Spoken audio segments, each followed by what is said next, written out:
Legenda asal-usul Pulau Mas, Indramayu.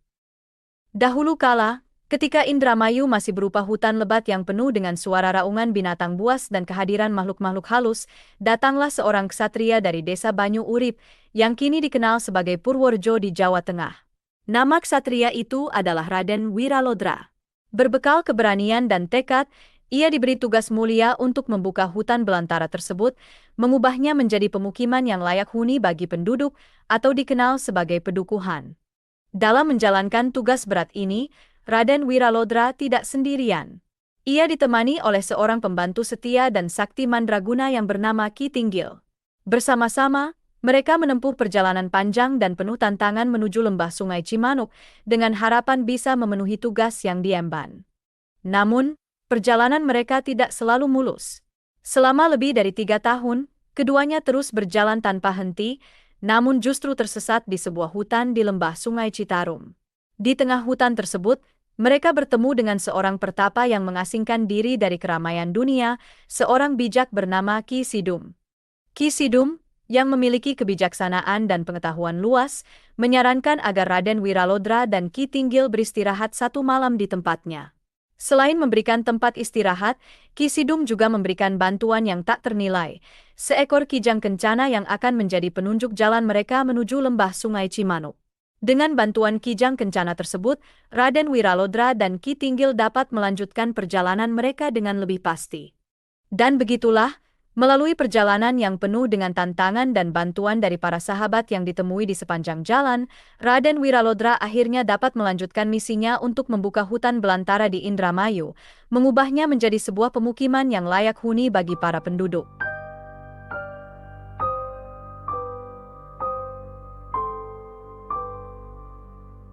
Keesokan harinya, ketika fajar mulai menyingsing di ufuk timur, Raden Wiralodra dan Ki Tinggil melanjutkan perjalanan mereka dengan penuh semangat, mengikuti jejak kijang kencana yang berlari lincah di depan mereka. Kijang kencana, dengan bulu keemasan yang berkilauan diterpa sinar matahari pagi, menjadi penunjuk jalan yang setia dalam perjalanan mereka yang penuh tantangan dan rintangan. Setiap langkah yang mereka ambil membawa mereka lebih dekat ke tujuan, tetapi bukan tanpa hambatan. Mereka harus melewati hutan lebat dengan pepohonan yang tinggi menjulang dan akar-akar yang menjalar di tanah, menciptakan jalan yang sulit dilalui. Namun, dengan ketangguhan dan keberanian yang luar biasa, Raden Wiralodra dan Ki Tinggil berhasil mengatasi setiap rintangan yang menghadang. Akhirnya, setelah menempuh perjalanan yang panjang dan melelahkan, mereka tiba di lembah Sungai Cimanuk. Pemandangan indah terbentang di depan mata mereka.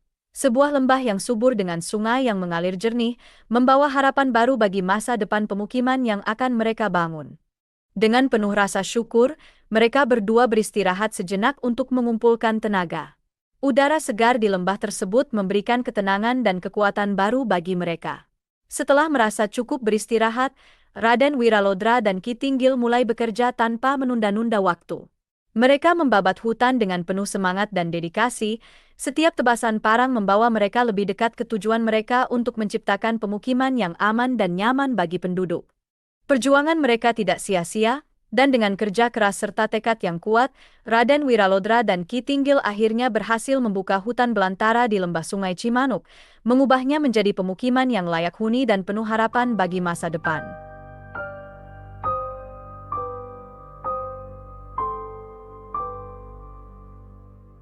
Rupanya, di hulu Sungai Cimanuk, tersembunyi di balik lebatnya pepohonan dan derasnya arus sungai, berdirilah sebuah kerajaan gaib yang megah. Kerajaan ini tidak hanya berdiri sendiri, melainkan juga membawahi 12 kerajaan gaib lainnya yang lebih kecil. Penguasa tertinggi dari kerajaan gaib ini adalah sosok bijak bernama Budipaksa, yang dikenal memiliki kekuatan dan kewibawaan yang luar biasa.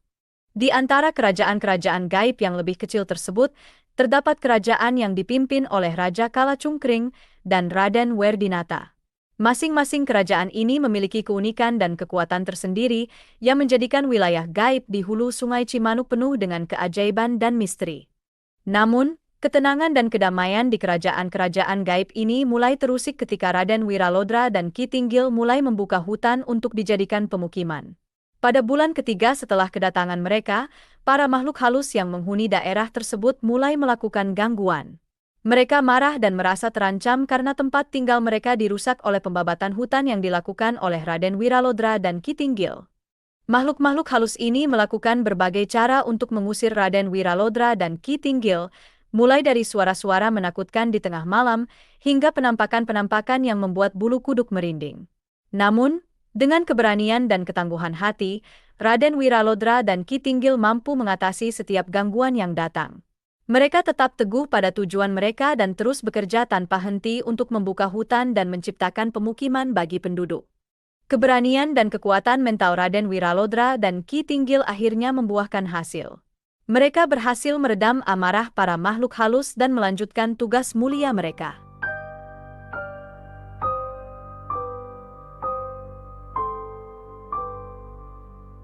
Ketika upaya para makhluk halus untuk mengusir Raden Wiralodra dan Ki Tinggil gagal, mereka pun melapor kepada raja mereka, Budi Paksa. Budi Paksa, seorang penguasa agung dengan kekuatan gaib yang tak tertandingi, mendengarkan dengan cermat keluhan rakyatnya. Menyadari betapa gentingnya situasi tersebut, Maharaja Budi Paksa, didampingi oleh Mahapati Bujarawis yang setia, segera berangkat menuju tempat Raden Wiralodra dan Ki Tinggil berada. Sesampainya di sana, Maharaja Budi Paksa dengan tegas meminta Raden Wiralodra dan Ki Tinggil untuk menghentikan pekerjaan mereka yang telah mengusik kehidupan makhluk halus.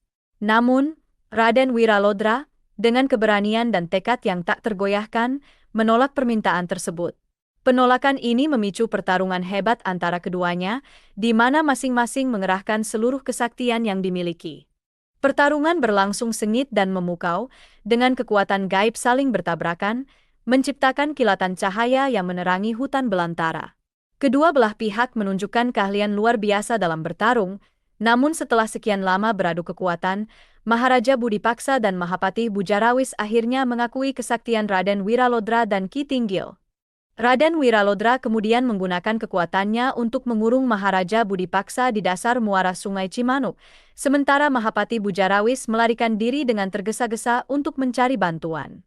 Tidak lama kemudian, para raja dari kerajaan gaib lainnya datang menyerang Raden Wiralodra dan Ki Tinggil.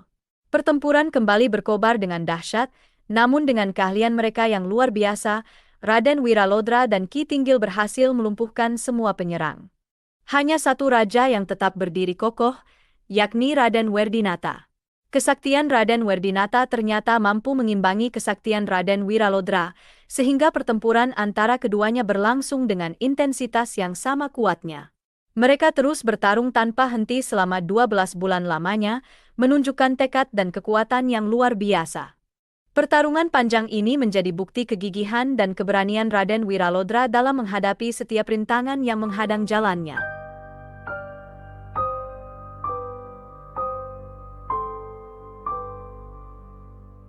Dalam upaya untuk mengakhiri pertarungan yang tiada henti dan sangat melelahkan, muncul seorang penengah yang bijak dari kerajaan Jin.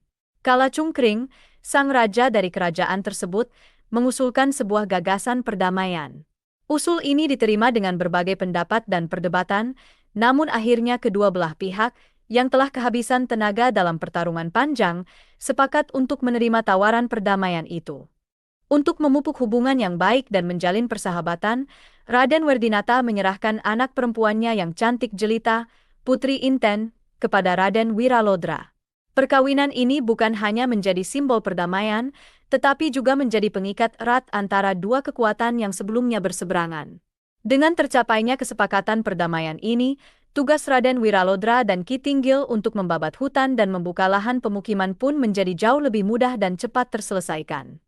Setelah segala rintangan berhasil diatasi dan pekerjaan selesai dengan baik, Raden Wiralodra dianugerahi sebagai raja pertama di kerajaan Lembah Sungai Cimanuk, yang sekarang dikenal sebagai Kabupaten Indramayu.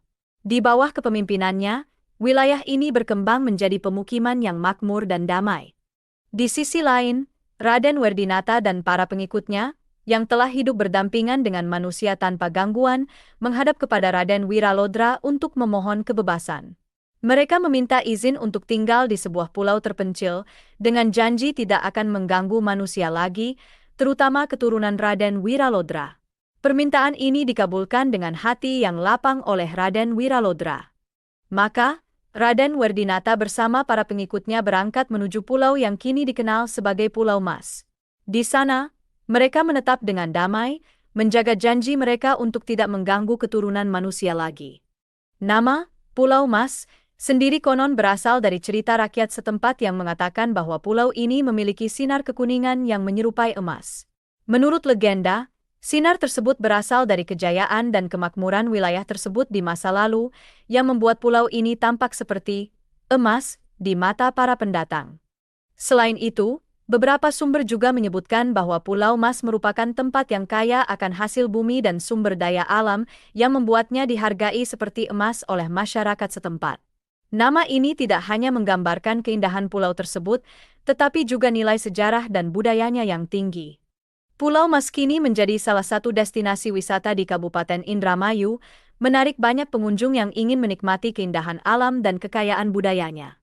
Demikianlah kisah ini diceritakan, segala kebenaran detailnya kita kembalikan kepada Allah, Tuhan pemilik kisah kehidupan.